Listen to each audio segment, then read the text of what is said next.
Yeah, Jeepers for Keepers. Another episode. Keep you interested in my build.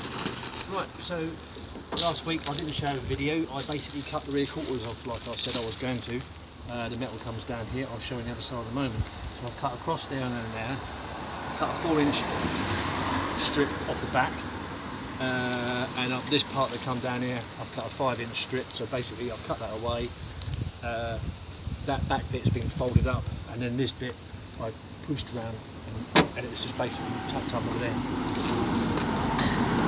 If you can remember, the LPG pipe, it was sitting up here, still is up here, it's been disconnected. Remember, I couldn't do it the other week because the pipes coming from the LPG pipe were coming through here, and I couldn't cut all this away while the LPG pipe was still there. So at the moment has been reallocated to over here whilst I do the work, and that sits actually behind my homemade bumper, which is around here, which I've then taken off.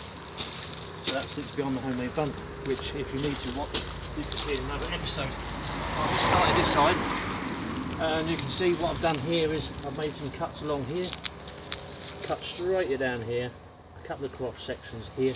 There's a reason for me doing that, is because I'm now going to knock out that section. I can then smack in that section so I can get tighter to it with the cutting disc. I then will pull this away, and then pulling this away will give me access to pull this out a tad, which I can then, rather than using the cutting disc on the inside with the springs and everything else, I ain't got to attach anything.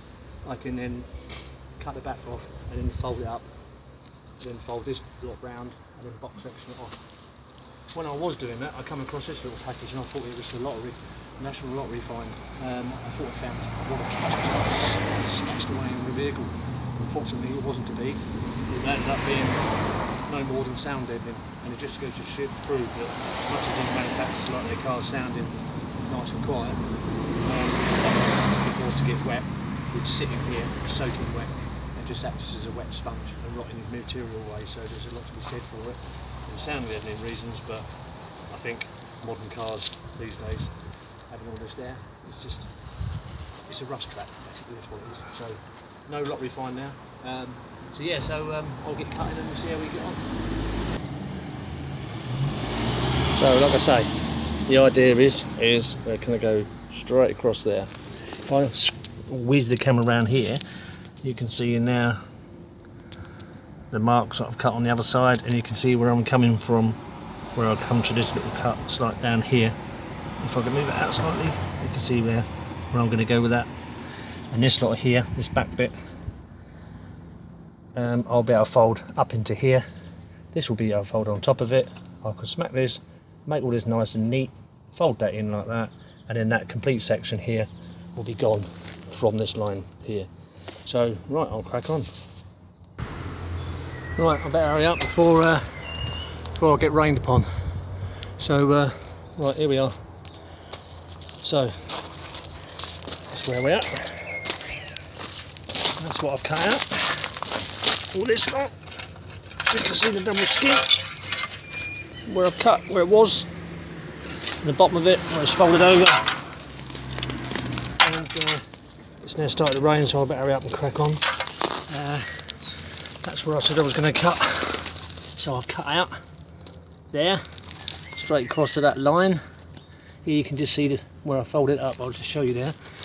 So this here now doesn't affect all the structural integrity of this box section here, because obviously this needs to be all structurally and sound to take the abuse for the stresses on of the rear shock.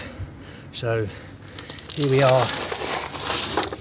Let's move this out of the way. Here we are from inside and upside. So now you can see this was the inside skin, which I smacked on the lip, folded it over up there, and this external, which was coming down from here and meeting sort of about here-ish, is now being cut and folded up to make a nice box section here, which is a nice high clearance what I can do now is you can either weld, you can either weld these and tackle this on up here. What I should be doing, because I've smacked it on that lip there and it's all pressed nicely, I should be using the old boat resin fiberglass P40 and P38 mixtures that I've showed in another video to do all this and make this solid and waterproof and sound. I should be completely covering that lot up and that seam, because it's a trap with water flicking up there, so I might as well be covering all of that to the back and then just covering up, and then I'll smack that little band around a tad and I shall follow it around and cover it all so it's all nice and sealed, no water can get in. So that's that. So yeah, we're getting there. I better hurry up because that rain looks horrible. So there we are. There's a piece of wood here. Now with my bumper that comes out and sticks out to about here, comes out and sticks out here somewhere. Yeah. The idea is now to get another 4x2 that will slot right up in there. It will butt up with the bumper. The bumper's going to weld on it, and I'll have a 2-inch, about a 2-inch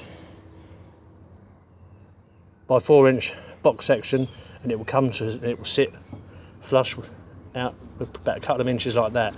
Now the reason that's going to sit out like that, and you think, well, why is he doing that, is because see where the cut-off line is here? That's where the boxing's going to be cut, so it goes up at a nice angle, if you see what I mean. That waist section could be cut. So if you can imagine that sitting there, like this line here, where I've done the cut and fold underneath, I'm going to have the box section. Remember I said all this has got to be cut off yet, and that the 4x8 box section is going to be cut out a couple of inches. So then my 1 3/4 inch DOM tubing is going to follow this contour line roughly where I've drawn this line, and then it's going to come around here and it's going to drop down and weld and meet the 4-inch box section, 2x4 box section now. So it's going to be the start of the basis form of the arch, and then what I can do from the arch point of view, because the tyres will be sticking out here, when I get to about here I can then get another tube to flip out like this, go around the tube and then drop back in here, and then I can weld a piece of steel on. So effectively that will be my wheel arch coming out, and it will be structurally sound and it will look goddamn cool, if I don't mind saying. So that's where we are today. I'm now going to get rained off, as you can see, so time to go. So for a quick blast. So that's me out for another day. So I'll see if I can get out back tomorrow and watch what you do to grinder, kids, because it hurts if you get it wrong. Right, for me, that's me signing out. If you like what you see, like and subscribe. Jeepers for keepers. Till tomorrow. Bye.